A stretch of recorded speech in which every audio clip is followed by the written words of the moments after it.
Back Look Cinema, the podcast. Oh, my dear Kate. You know, some parents, when they're angry, they get along much better when they don't live together. They don't fight all the time, and they can become much better people and much better mummies and daddies for you. And sometimes they get back together. And sometimes they don't, dear. And if they don't blame yourself. Just because they don't love each other anymore doesn't mean that they don't love you. There are all sorts of different families, Katie. Some families have one mummy, some families have one daddy, or two families. And some children live with their uncle or aunt. Some live with their grandparents, and some children live with foster parents. And some live in separate homes and separate neighborhoods in different areas of the country. And they may not see each other for days or weeks, months, or even years at a time. But if there's love, dear, those are the ties that bind, and you'll have a family in your heart forever. Woo! My name is Zoe. That's spelled Z-O or Z to the O for those of you outside of the U.S. Welcome back, friends. This is the 169th episode of Backlook Cinema, the podcast, where we take a look back at the movies of yesteryear. And if you like what you're about to hear, then please tell your family, tell your friends, and tell that kindly elderly woman sitting near you on the bus with the curiously hairy legs about Backlook Cinema. So I'm glad that you are back and we get to talk about movies, and I'm really excited to get into the movie that I just watched. And it's weird because I don't think I watched it all that often, but it definitely had a great impact on me. And I had a different experience watching it this time than when I originally watched it way back when it came out. And I think the reason is because when it originally came out and when I saw it, it was before I had children. And then watching it after you have children, after you've been in relationships, after you lived some life, it gives you a whole new perspective. So, of course, the movie I'm talking about is Mrs. Doubtfire. And I think it's a better movie that I've watched it now than when I originally watched it. Because it has a completely different impact on me. I don't remember when or where I first watched it. I don't remember if I saw it in the theaters or if I watched it at home at a VCR. Or if I watched it on like HBO or Showtime or something like that. I don't have a memory of when I watched it. I know that the reason that I watched it is because it was a Robin Williams movie, or a movie starring Robin Williams, and I've been a huge fan of Robin Williams ever since way back when. So let's get into the opening credits of Mrs. Doubtfire. A free-spirited man is in a happy family, and he absolutely loves his 3 kids and spoils them every chance he gets. And he suddenly realized that he is not in a happy marriage. Not taking seriously the age-old wisdom of happy wife, happy life, the man finds himself divorced from his wife and, most distressingly, separated from his beloved children. It grouses him that not only does he lose custody, but he's only allowed to see them once a week.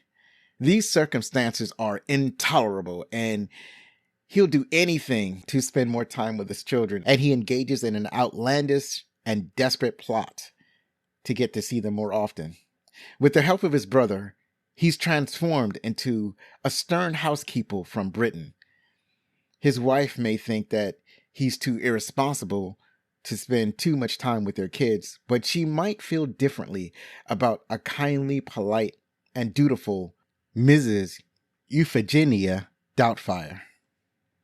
This movie was released November 24th, 1993, produced by 20th Century Fox and Blue Wolf Production. It grossed over $219 million in the US and Canada, and it had a worldwide gross of $441 million on a reported budget of around $25 million.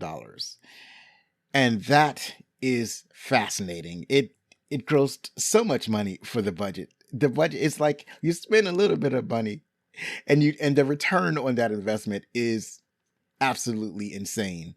As a matter of fact, it was the second highest grossing movie in 1993, just behind Jurassic Park, which I gather probably had a much larger budget. And if we think about this in terms of how inflation has affected these totals, we can go back and look at the gross. If it had grossed the same amount in 1993, if it grossed that today, then that gross would be $475 million in the US and Canada. But the worldwide gross would have been $957 million. So this movie, had it been released today, would have grossed almost $1 billion. And the budget would have been about $54 million. So just putting that in the frame of mind of what it would look like if it was released today, accounting for inflation. And still, those are incredibly impressive numbers. This movie was starring, as I mentioned earlier, Robin Williams as Daniel Hillard. And he has a dual role of playing Daniel, and Daniel is playing Mrs. Euphigenia Doubtfire. And you may have also seen him in Good Morning Vietnam, 1 Hour Photo, Aladdin, 1992, obviously, and Toys. He's been in a bunch of movies. The funny thing is that as much as I enjoy Robin Williams, I haven't seen him, and I hadn't seen most of his movies. I've seen a number of them, but he's been in so many movies. I think that my fandom, where I first connected with Robin Williams when I first started watching him, was when he starred in Mork and Mindy, and he played one of the title characters, Mork, and Mork was from Ork, and he had a signature catchphrase, Nanu Nanu. And there's going to be a reoccurring theme. The three of the main stars of this movie, I've connected with them through television first before I saw them in theaters. They all had like great television careers, and then they moved to have a fantastical theatrical career. So up next, for example, we have Sally Field. She plays Miranda Hillard, and you may have seen her in Lincoln, Forrest Gump, or Smokey and the Bandit, or Spider-Man, or The Amazing Spider-Man. I'm sorry. The movie's called The Amazing Spider-Man. Or you may have first seen her on television in a show called The Flying Nun. I don't know if I've seen The Flying Nun. I think I remember her from Gidget. Gidget. Is it Gidget or Gadget? I'm pretty sure it's Gidget.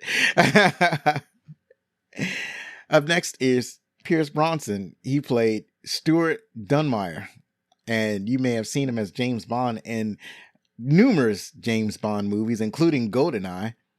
You may have also seen him in Mamma Mia or The Thomas Crown Affair from 1999.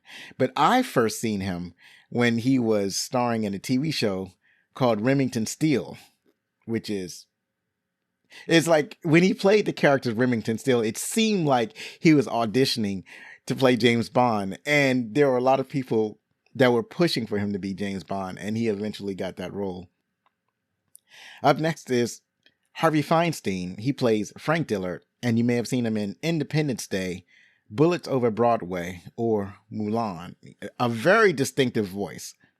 It's like whenever Harvey Feinstein spoke, you knew it was him, right? It's like it's no hiding his identity. Up next is Polly Holiday. She plays Gloria Cheney, and I talked about her before because she was in Gremlins. And if you check out some of the past episodes, you'll see where she had a small role in Gremlins. She's also been in The Parent Trap from 1998. and she was also in a movie called Stick It, but I most remember her from a TV show called Alice. Now, she has a very small role in this movie, but it's like every time I see her, I'm surprised and delighted because I always go back to when I used to watch her on Alice. And in that show, she had a catchphrase. And so whenever I see her, I'm reminded of the catchphrase. And the catchphrase is, "Kiss my grits." It's basically it's a euphemism for "kiss my ass."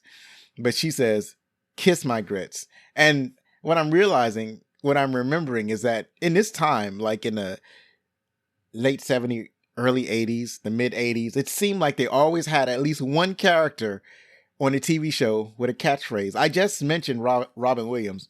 When he played Mork, his catchphrase was "Nanu Nanu," which is an alien epitaph, I guess. And there was another show, Happy Days. You had the Fonz, and his catchphrase was "Hey." Not really a word, more of a exclamation. He would use that sound to greet people or to declare an affirmative.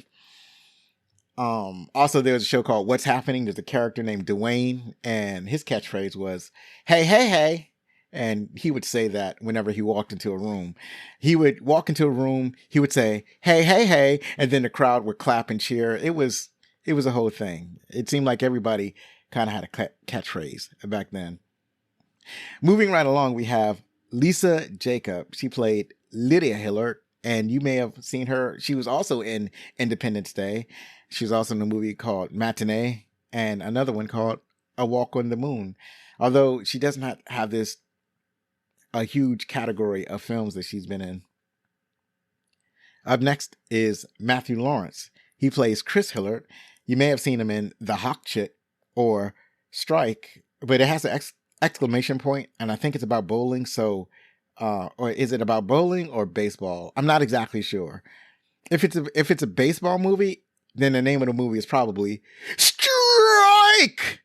Probably, I don't know. I'm just guessing. I'm spitballing. He hasn't been in a whole bunch of movies, but you may have seen him in his television work. He's done a lot of television, and one of his most prominent roles is when he was on Boy Meets World.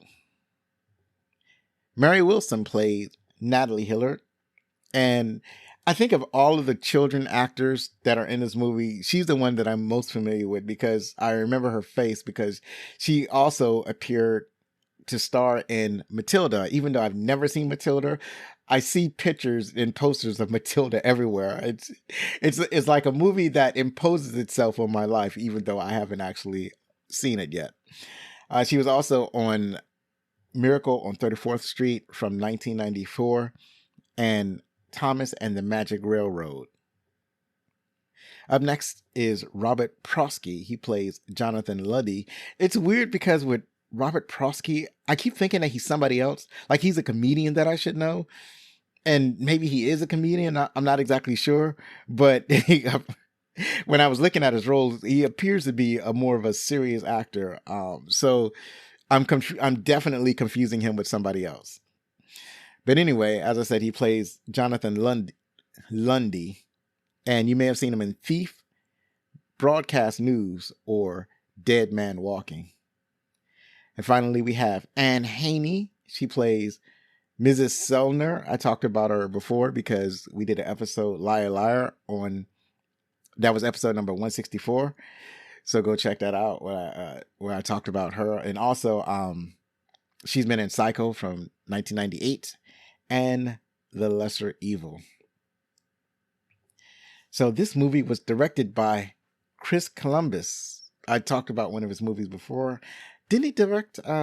Nope, he didn't direct Home Alone. I think I don't remember if I talked about an earlier Chris Columbus movie, but he's really good at these types of movies because he's directed Percy Jackson and the Olympians, The Lightning Thief, Harry Potter and the Sorcerer's Stone, and I believe most of the other Harry Potter movies. Bicentennial Man. Yeah, he did direct Home Alone, and that's what I was thinking about. It was like, well, didn't he direct Home Alone? Yes, he directed Home Alone, and we talked about Home Alone on episode 126. He also directed Adventures in Babysitting. So there's a fair chance that you've seen at least one Chris Columbus film. This is what he does. He does movies, and he's quite good at it. This movie was written by Anne Fine, Randy Mayen Singer, and Leslie Dixon. So Miss Fine, I'll have you know, is a OBE, or Most Excellent Order of the British Empire, and she is a fellow at the Royal Society of Literature. She has over 70 children's books, and she was the one who wrote the original novel for older children, Madame Doubtfire, or in the US is called Alias Madame Doubtfire. And so she's responsible for all this wonderful goodness that this movie provides. And there have also been stage plays and like TV movies based on Mrs. Doubtfire. This is just such a beloved story. And up next is Mrs. Singer, or Miss Singer. I'm not sure if it's Miss, Mrs. I don't know. Anyway, Miss Randy Singer, she wrote Tooth Fairy, Alvin and the Chipmunks, The Road Trip, and Hudson Street, and that's a television show. And although she hasn't written a whole bunch of movies, just a very few movies. But then we come to Miss Dixon, and she did write a bunch of movies. So among those is Overboard, Limitless, The Heartbreak Kid, Hairspray, Just Like Heaven, and Freaky Friday from 2003. So, but most of these are credited as screenplays. But yeah, she's and some of these I've seen. Like I've seen Limitless, and I had fun with that. But of all of these, that's the only one I saw. But yeah, she has a much more expansive list of movies that she's credited with.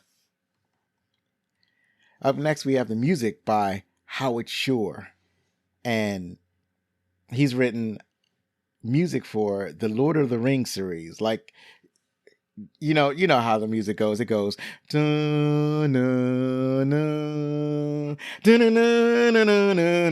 yeah, he did that. That was him. He composed that, and he also did the music for the Hobbit series. And I don't have that memory of the Hobbit series. It doesn't stick with me because the Hobbit series in of itself is not as good as Lord of the Rings. It's really hard to live up to that. He's also did music for Hugo, Edge of Darkness, Doubt, and Eastern Promises, and of course he's done many more films. And I would also like a special shout out to some of the needle drops that happened in this movie. So there was one montage where they show Mrs. Doubtfire going about doing Mrs. Doubtfire things, and Dude Looks Like a Lady plays, and that's by Aerosmith, and it's still a good song. It's such a great song. And another classical song that was dropped is called Walk Like a Man, and that was sung by the Four Seasons. All these songs were apropos of a man that's going in drag as an older woman in order to spend time with his kids. I guess that's how you do it nowadays, or that's how you do it back then. Anyways, that's it for the opening credits. I don't really have any announcements other than to say, please check out backlookcinema.com/shop. Just go to my website at backlookcinema.com and check out the shops. Maybe check out the blogs that are there. No new blogs right now, but you can check out the ones that have been written. And then eventually I'll have an eBay shop called Bazaar de Alonso. Eventually that will go up. So that's it for all of those things. And up next, we're going to talk about our favorite parts.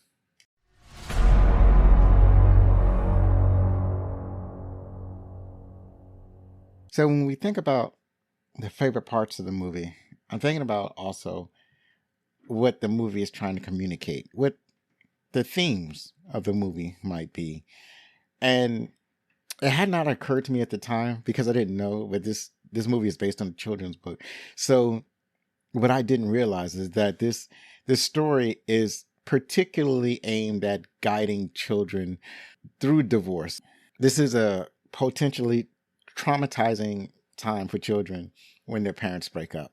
So the aim of the story is getting children to get comfortable with the breakup and to make sure that they know that the breakup is not their fault and that their parents still love them. So I think that the theme of the movie is kind of maintaining this.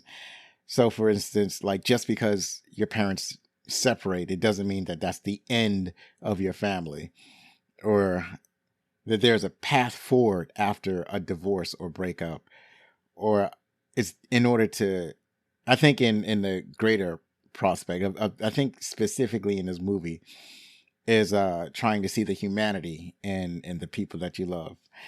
And in particular, because sometimes you just kind of take for granted that people are in your life and you're not paying attention to what they need specifically, and you're not actually listening to them, or even paying attention when they have like a change in mood, or when they're not happy in life. And because you're taking them for granted, you may not realize that there's trouble in your relationship.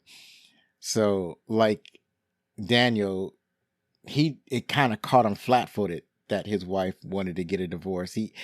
Even though he and his wife argued, he didn't realize that his marriage was in trouble. It was like it was kind of a shock to him that his marriage was in trouble. And the reason that his marriage is in trouble is because he's not listening to his wife. He's taking his wife for granted. She's trying to communicate with him the things that are causing trouble in her mental, right? She's there are certain things or certain conditions that she feels need to be met, and Daniel is not meeting those needs, and he doesn't understand that he's not meeting those needs because he's not listening to her. And so that was one of the big things about the breakup, or one of the reasons why they broke up. So those are the things that I was thinking about when I was trying to, not necessarily as I was watching the movie, but kind of after I watched the movie. And at the same time, I'm trying to figure out what are the things that I really liked about this movie. So one of the things that I thought that had more impact on me now, or when I most recently watched it, than when I watched it originally, was the breakup when Daniel and his wife Miranda were having their, I guess it would be the final argument before Miranda actually declared that she wanted a divorce. And that was a very powerful scene. So Miranda is coming home, and when she gets there, the house is an absolute mess. There are animals everywhere, because Daniel decided to throw a surprise birthday party for his son, Jonathan. No, not Jonathan. I'm getting everybody mixed up. His son, Chris, he's throwing and it's like, Chris is not supposed to have a birthday because his mom was like, well, you didn't do this, that, or the other, so therefore you're not getting a birthday party. But Daniel's attitude was like, pish tosh, we're going to throw a birthday party anyway. And the idea is that he was going to throw this lavish birthday party and then have everything cleaned up before his mom got home, before his wife got home, before Miranda got home. They was going to have this party and they was going to clean everything up. But two things happened. The first thing is that Miranda got off work early. I think she got off work early. Either that or the party just ran long. So in any case, when she got home, there were animals everywhere because Daniel had rented animals from an animal farm, from a petting zoo, to be in and around their property for the kids. There are a bunch of Chris's, well, actually all of their children's friends are in the house just having a grand old time. And he had this huge kid's birthday party, and she has to navigate through all of this mess. And then when she gets in the house, it's Daniel and his kids like standing on top of the dining room table, like doing karaoke. And she's miffed about this, to say the least, because Daniel knows that she didn't want this party. And not only that, he knows that she wouldn't be pleased with the mess, but he's he's used to her forgiving him for making these messes. So he's kind of like not taking it seriously of how annoyed she is about how harmful this is to his wife.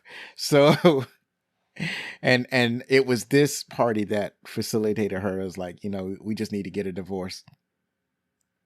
And it's like, so the acting between Williams and Field, that was just very powerful. And it was when I was watching that, that was that in this viewing, not when I saw it originally, but it was in this viewing that I could see how well Williams was at conveying emotion. Because it's not just the emotion of trying to get you to laugh, but also the emotion that of, because you feel empathy for him. You feel empathy for him losing his kids, because he's like in that argument he's expressing with his wife how much he loves his kids. He can't he doesn't want to lose the the time with his kids. He doesn't want to lose that. And you can see the heartbreak in his manner and his demeanor and the way he speaks. And Williams conveys that incredibly well. And that had an impact on me. I was like, oh, this is this movie is not having the effect on me that I thought it was going to have. And so I think that because the emotion was so strong and it affected me so strongly, that's one of my favorite parts of the movie. Another part that I really like, and it's a really small part, it's a line of dialogue. So this is after they're all broken up. So what the court has decided, like after their divorce, is that Miranda would have custody of their children, and Daniel had to move out. He's living, at first he crashes at his brother's apartment, and then he's able to live on his own. He's able to get a small job, and he has this tiny apartment, and it's garbage everywhere. Like he keeps an apartment, but it's like there are boxes everywhere. There's like used containers of like TV dinners everywhere. He doesn't do well at keeping up the place. And then his kids come over and the place is kind of a mess. But he's trying to get back on the road of being like the custody battle, or the custody thing, where he doesn't have custody in his kids, and he has to have he can only see him once a week. But the judge said that was temporary, and then when he proves himself, then he could maybe they could have what do you call it, joint custody or something like that. So that's what he's working towards. So he and his kids are in his house, they're eating dinner, and he's trying to have quality time with them. And then they hear a horn outside. It's their mom. She's honking the horn because she just wants them to stop what they're doing, to go and get dressed and go to the car. Like, she's not even going to go up to get them. She just drives on the street, honks her horn. And they start to get up. He's like, and Daniel was like, no, you don't have to get up, kiss.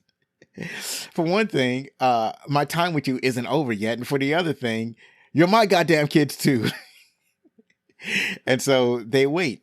And then she comes up and she gets to the apartment, and this is for the first time she sees how she's living, and she's not particularly impressed with the garbage everywhere. And then when she gathers her kids and they're about to go, and then at one point, I don't know if the line of dialogue is what I'm about to mention. I don't remember exactly when it happens, but you had the youngest daughter, when they're talking about where the kids are supposed to be going. The youngest daughter is like, we're his goddamn kids too. And it's so funny that the youngest kid is the one that's using this foul language. And so that's also funny. She obviously, Miranda is not pleased with all the cursing that our kid is doing. But it's just fun. It's a funny thing to see. So one of the things that I really like, I'm not listing this as one of my favorite parts, but it's just a part that I remember I don't remember seeing in the movie, because obviously it's been a long time since I watched it, and so there are things that I remember, and then there are things that are like totally slipped. Like I totally forgot the part how it's like he goes to his brother. His brother is makeup and effects artist. Like his brother is good at making like either creature faces or just making people look different from their normal selves. That I guess he's like Rick Baker, like a special effects makeup artist, and so he goes to his brother to make him look different, and they're looking for Mrs. Doubtfire. Like he already had, like Daniel already had the voice of Mrs. Doubtfire. So now he needed to find a look to match that voice. And so they don't settle on the final appearance of Mrs. Doubtfire at first. It's like they don't immediately have an idea of what Mrs. Doubtfire looks like. They basically have to look for Mrs. Doubtfire. So they're going through all of the different types of makeup that Daniel can wear to masquerade as an older English woman. And so they go through a bunch of different. I just like that they had it wasn't immediate, that they had to go through a process. If I feel like that's something that was well thought out in the story. That is like you didn't immediately have in the mind of who Miss Doubtfire was or what Miss Doubtfire looked like, and it was with it was through his brother and his brother's boyfriend that they went through different makeup scenarios, and they found that, and through that process they found Mrs. Doubtfire. So one of the things I really liked is there were a lot of shenanigans that Daniel was getting into dressed as Mrs. Doubtfire. So those are all phenomenal. But one of my favorite ones is Daniel is for the first time trying to make dinner for his kids dressed as Mrs. Doubtfire. So it's like he's trying to cook, and it's something that he doesn't know how to do. He's not skilled at. And at the same time, he has to wear this enormous amount of prosthetics and makeup and all this kind of stuff. And his wife hasn't come home, or his ex-wife, hasn't come home yet. So he's trying to make this dinner, and the kids are upstairs doing their homework. And so he's got all of these pots and pans. He's totally unfamiliar with kitchen work. And at some point, the clothes catch on fire, and it looks like that his breasts have caught on fire, or that his chest part has caught on fire because he's leaning over the oven. And obviously because it's prosthetic, he doesn't feel the heat, or he doesn't feel the heat of the stove, and the stove catches his clothes on fire. And then he has to grasp the lids of the pots, and he has to put his chest out. It's all of this is funny, but that's one of my favorite parts in particular. It's the funniest thing. You cooking over a stove or an oven, and you stand up straight, and your whole chest is on fire. Just that was one of the funnier parts, and it's Mrs. Doubtfire on fire. That was fascinating. Another part that I really liked is that I had forgotten was the bus driver hitting on Mrs. Doubtfire. So after a long day of and the funny thing is that he has two jobs. He has a regular job where he's working at a film studio, and he's like organizing canisters of film. He has to put them in boxes and get them ready to ship to another studio or something like that. And then after he finishes with his regular job, he goes home, puts on the Mrs. Doubtfire paraphernalia, and he has these huge giant bags with him. And I'm not exactly sure why Mrs. Doubtfire carries all of these bags, but it's like these two huge bags. And then he has to go take the bus to his wife's house. Now he has a car, but he has to take the bus to his wife's house because his wife, or his ex-wife, knows what his car looked like. So he can't drive there. He has to take the bus there. So after a long day of babysitting his own children, he gets back on the bus, and he takes the bus to his apartment. And the funny thing is that when he gets on the bus, like after the first night, he gets on the bus, and as Mrs. Doubtfire, he wears these they're kind of like stockings, but they're not pantyhose, because it's not something you wear like you would wear pants or tights. They're designed like that. So they're like thigh high stockings. So, but after a long day's work, you go sit on the bus, you don't realize the stockings have slid down his legs. So what happens is that when the stockings slid down, it exposes his hairy knees. And and the bus driver is like trying to hit on Mrs. Doubtfire, and Mrs. Doubtfire is as gently as she can reject the offer that the bus driver's trying to throw, and then the bus driver looks down and see these hairy ass knees, but he's not deterred. He's still attracted to Mrs. Doubtfire, even though Mrs. Doubtfire is super hairy. So I thought that was a real funny part. One of my favorite things about the movie and how the story progresses is that with Daniel dressed as Mrs. Doubtfire, he finally is able to listen to his wife, because as himself, as Daniel, you get into having a conversation and it's like, he's the type that's not really listening. He's more interested in telling his point of view instead of actually listening to the other person as they're speaking.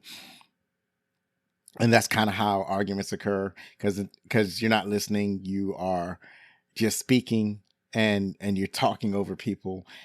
But as Mrs. Doubtfire, he's in character, so he can't respond the same way he would respond naturally. So he's kind of like forced to sit there to listen. So what happened is, like, Mrs. Doubtfire is setting things up. He's learning as Mrs. Doubtfire. He learns how to cook. He learns how to cook these elaborate dinners because he's watching a lot of food television shows, and he has a lot of cookbooks that he probably checked out from the library, or maybe he bought these books.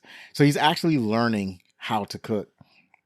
So it's a time when they're exchanging, either when he gets there before when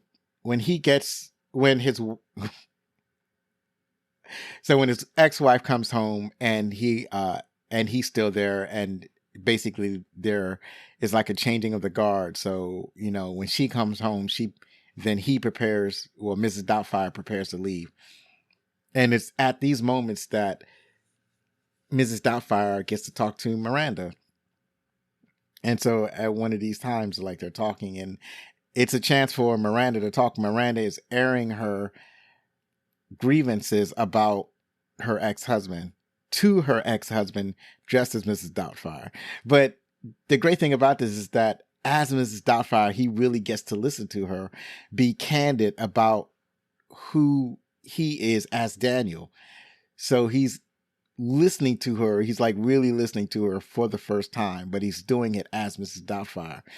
And so in listening to her, he understands why his marriage broke up, or why his wife was dissatisfied for a long time. He understands the things that he was doing that was causing strife in her life, and why she needed to separate from him. So I think I like that aspect of the film, where he actually gets to listen to his wife for the first time, and he comes to an understanding of why things turned out the way they did.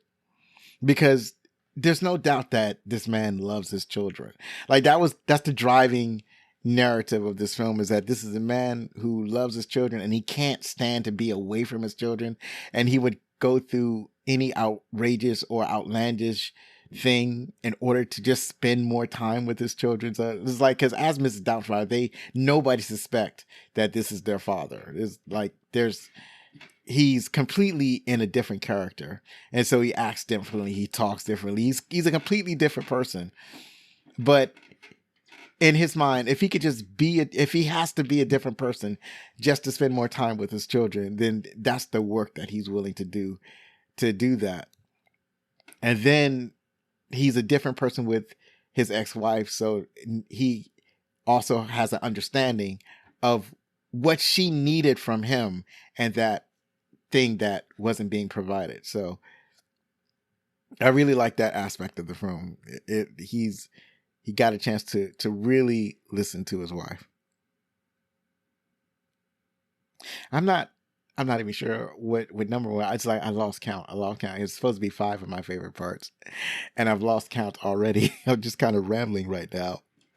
Apologies, but I have to talk about this next part. So it's also another line, a line of dialogue. So in this film, over the course of the story, Miranda meets a co-worker, a colleague that she's supposed to be working with, and apparently this is a colleague that they had a earlier relationship, and this colleague wants to kind of rekindle the flames of that relationship. So that's a Stuart Dunmire, and just an upright standing guy. He's handsome, he's fit, he loves the children, and just a really good dude. And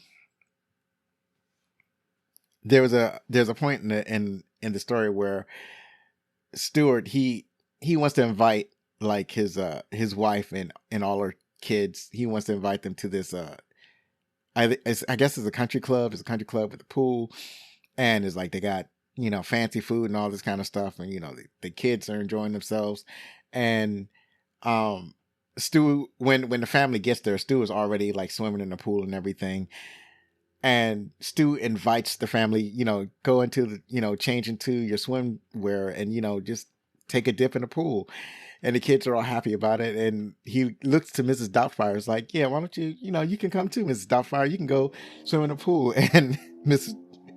Doubtfire obviously can't do it, but she's so funny. And she's like, you wicked, wicked man. Isn't there enough flesh for you here to feast your eyes on? And obviously, and by the way, it's that line of dialogue that I realize it's one of my favorite parts. But what's really crucial about this whole situation is that Mrs. Doubtfire, well, Daniel as Mrs. Doubtfire does not like Stu. And he doesn't like Stu because Stu is moving in on his family. Like, he hasn't gotten over losing his family. He still thinks that he can get him back. And Stu is kind of like moving in on his family. Like, his wife or his ex-wife loves this guy, or she's crushing on him. The kids really like him. And the other thing about Stu is, like, in this movie, they could have very easily made Stu a villain, but he's just a really good dude. There's like nothing really wrong with him. He hasn't done anything wrong except that he likes Miranda and Miranda likes him. Like, he doesn't do anything wrong. He's just a good dude. He's got a good job. He's fun to be around. And that's a interesting thing. That's an interesting character choice that they do with this movie, is that they don't make him a villain or a bad guy, because that's kind of what you might see in a different movie. You might see the new suitor is like, there's something wrong with the new suitor. Like, he's got some bad habits, or he's a bad person in some way. But there's nothing wrong with Stu. The only thing that's wrong with Stu is that Daniel doesn't like him, and Daniel doesn't like Stu moving in on his family. So I thought that was great. I really like that. So just want to go over my the last favorite part. I'm guessing is the last one. I don't know. Like I said, I've lost count. Is that so there's a dinner at the end of the movie. So this is like kind of like the crux of the movie. This is where everybody finds out who Mrs. Doubtfire is. So the thing about it, there are two things that are kind of wrong with Daniel and trying to with this whole dinner scene. So the first thing is that his boss, well, the head of the network, likes Daniel because they had a chance run in early in the film, and in that run in, Daniel started sharing his ideas about what would make a great children's show. He was throwing these ideas, and the head of the studio is really impressed with these ideas, and he invites Daniel to have dinner with him at a future date. where they could talk more about Daniel's ideas and try to incorporate them, and maybe have Daniel as either as a star of a new kids show or as a producer of a new kids show. So he's basically offering Daniel this opportunity. And Daniel's already an actor, so he's really excited about this. And on the same night, Stu has invited the whole family, including Mrs. Doubtfire, to go out to dinner at this fancy restaurant, this same restaurant. So Daniel had accepted his boss's invitation first. Now, the easiest thing for him to do is, as Mrs. Doubtfire, is to say, no, I got something else to do. He should have said that he had something else to do as Mrs. Doubtfire. It would have been easy for him to do that. But Miranda, his ex-wife, was begging Mrs. Doubtfire to go to this dinner. And then the children were begging Mrs. Doubtfire to go to this dinner.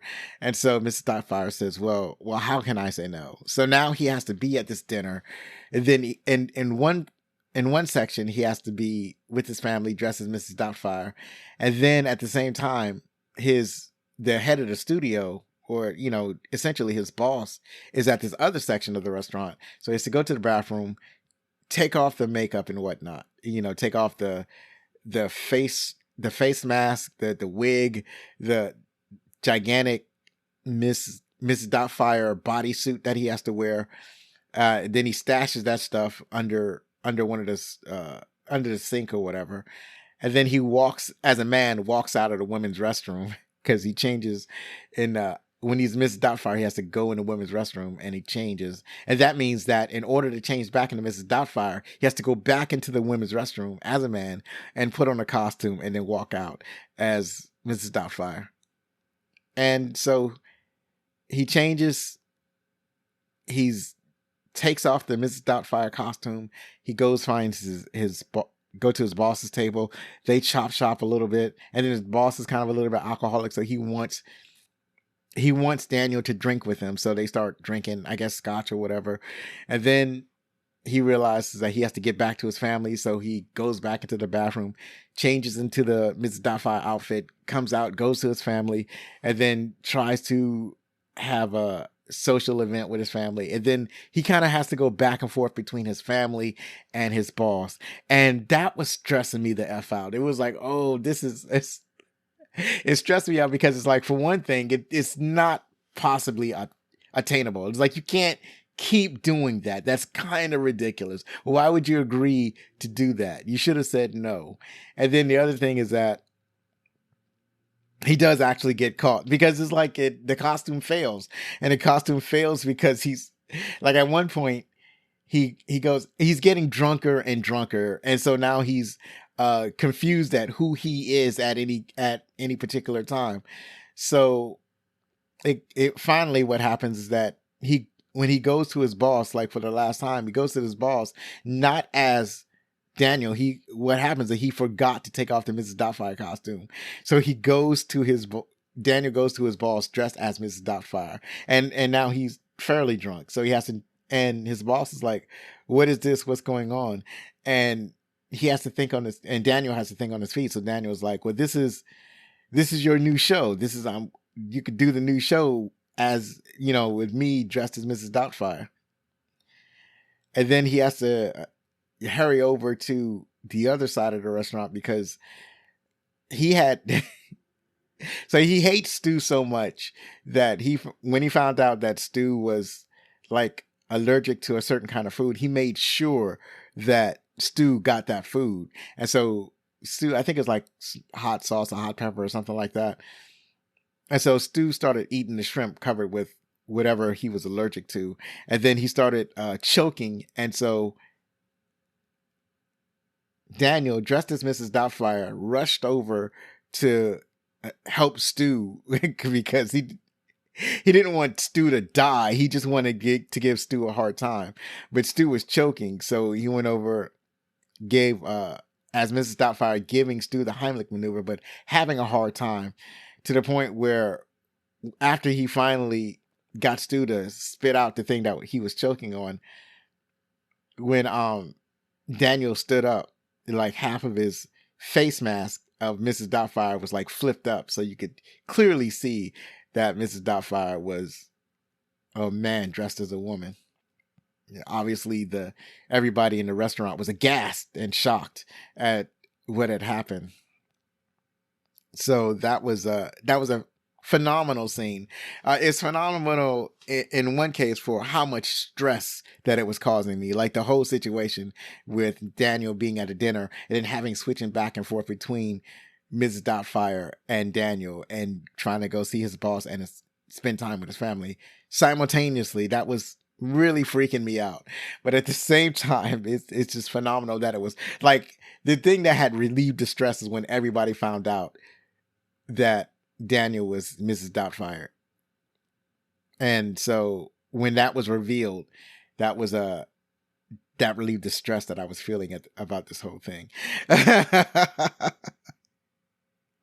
So yeah, there's so many parts in Mrs. Doubtfire. There's so many other things that I could talk about. So I just wanted to share some of those things that I really loved about this movie. So I want to know, what are some of your favorite parts of Mrs. Doubtfire? What really got you tickled? What really had an emotional impact on you as you watched this movie? So you can leave a comment below if you're watching on YouTube, or you can send a letter to the email address. I'll let you know what that is at the end of the episode. But yeah, Mrs. Doubtfire.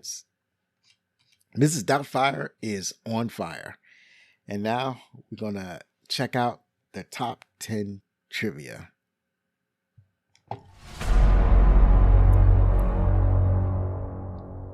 All right, so most of the trivia I get usually from IMDb. So, and this had a lot of trivia, and most of it was related to Robin Williams. So let's get started. According to one biography, Robin Williams decided to test out the believability of his Mrs. Doubtfire character during filming by going as Mrs. Doubtfire to an adult bookstore and making a purchase, and he was able to do so without being recognized. Other reports says that the thing that he purchased from this adult sex shop as Mrs. Doubtfire was a dildo. Up next, during a scene when Mrs. Sellers comes to inspect Daniel's apartment and Daniel/Mrs. Doubtfire is serving her tea, the icing on his/her face is melting off. Earlier in the scene, what happened was Daniel loses his Mrs. Doubtfire mask. So when he loses the mask, he's in the kitchen. And so he has to figure out a way to appear as Mrs. Doubtfire without his mask. He has the rest of the Mrs. Doubtfire costume on, but he doesn't have the mask. So what he does is that he face plants himself in a cake that happened to be in his refrigerator. The cake has got a lot of frosting on it. So he shoves his face into this cake with all this frosting to make it appear like a beauty mask. So with this bit of trivia saying that the icing on his face started melting off. And this was not intentional. The heat from the set lights melted the icing on his face, and Robin Williams had to improvise the bulk of that scene. And he did a lot of improvisation in this entire movie. Chris Columbus would use 2 or 3 cameras at a time when shooting Robin Williams scenes, uncertain of what the famously improvisational actor would come up with. Columbus viewed shooting these scenes as if he were making a documentary. It's like let's just set up all these cameras and see what he do. Let's see what he's going to come up with. Columbus was amazed at how far Robin Williams took his performances. First, he played each scene as scripted 2 to 3 times, and then he was allowed to improvise, or playing, as Williams called it.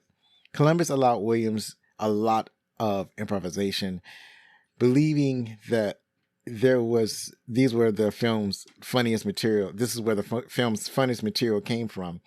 In fact, Columbus called it magical at times. In fact, according to Columbus, Williams improvised so much that there were PG, PG-13 and R edits of the film, though it was always intended as a PG-13 release.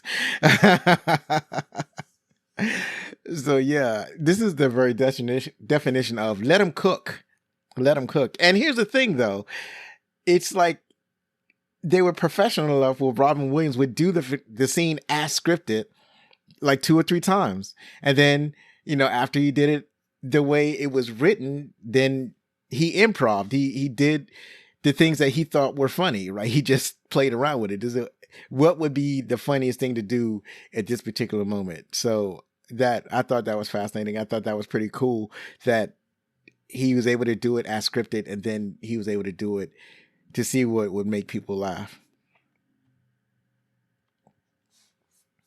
During the restaurant scene, when Mrs. Doubtfire's teeth fell into the wine glass, the cast didn't know Robin Williams would do that, and the reactions on film were genuine, mirroring the shock of the crew.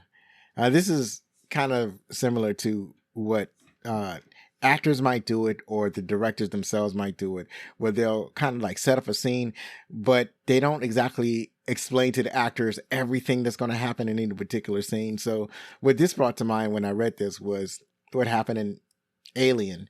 And so in Alien, there's the famous chest buster scene. Now, the reaction that you see on the characters are the actors' actual reaction, because they did not know that the chest buster was going to happen in their face, right? I don't know what it said in the script or what they were expecting, but I think the only people that knew about the chest buster was the actor where it was going to actually happen to, and the director. Nobody else knew what was going to happen. So all of the reaction that you see is absolutely genuine. So it's delightful when you can get an actual reaction to, or when you find out that the reactions are real. Although Robin Williams and Sally Field got along well during the making of the film, Field said in an interview that Williams would be frustrated because he tried so hard to get her to break out of character during scenes, but Field remained professional and never did so. She described Williams as a wonderful person, but found working with him to be exhausting simply because he had so much energy and wanted to do different takes constantly to try different improvisations for the film. Still, Field has continued to speak very highly of Williams and found making the film fun, and was one of the many celebrities who grieved Williams' death publicly online in 2014. Mrs. Doubtfire's accent was inspired by Bill Forsyth, a Scottish director that Robin Williams had just worked with on Being Human from 1994. Williams also drew inspiration for the voice from Margaret Thatcher and Julia Child. I think I can hear the Julia Child aspect of the accent. Stu was originally scripted to be an arrogant villain, but Chris Columbus felt that it hurt the relationship with Mrs. Doubtfire, so Stu was rewritten to be more of the perfect potential replacement for a father for the kids. And I kind of talked about that a little bit earlier, where they could have written him as a villain, but that seems to be like the normal thing to do. The that's the common thing to do in a movie that's structured the way this movie is. So instead, they basically made him the perfect gentleman, and that kind of made hating him difficult, right? It's like, I don't think that the audience could hate Stu, but they understood why Daniel hated Stu. So the last bit of trivia that I have on the list. Throughout the film, Mrs. Doubtfire says the word dear 101 times. So that's it for the trivia. And now we're going to see what the critics thought.